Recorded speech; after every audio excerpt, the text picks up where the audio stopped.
وعلیکم السلام ورحمۃ اللہ وبرکاتہ۔ محترم بھائی کا سوال کہ اگر نماز میں امام بھول جائے تو پیچھے سے سبحان اللہ کب کہنی ہے اور اللہ اکبر کب کہنی ہے؟ جی بھائی، یہ کہتے ہیں تنازع چل رہا ہے، یہ تو فضول تنازع ہے۔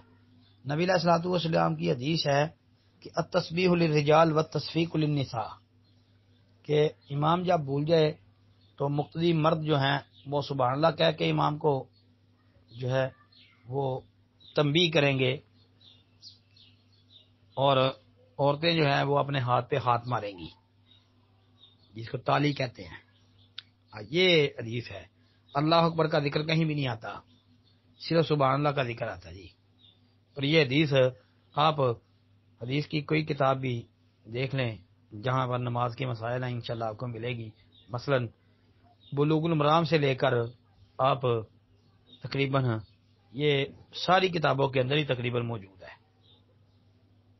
آپ بلوغ المرام میں دیکھ لیں، مشکات کے اندر دیکھ لیں، اس کے علاوہ آپ یہ سیان کی حدیثوں میں دیکھ لیں۔ السلام علیکم ورحمۃ اللہ۔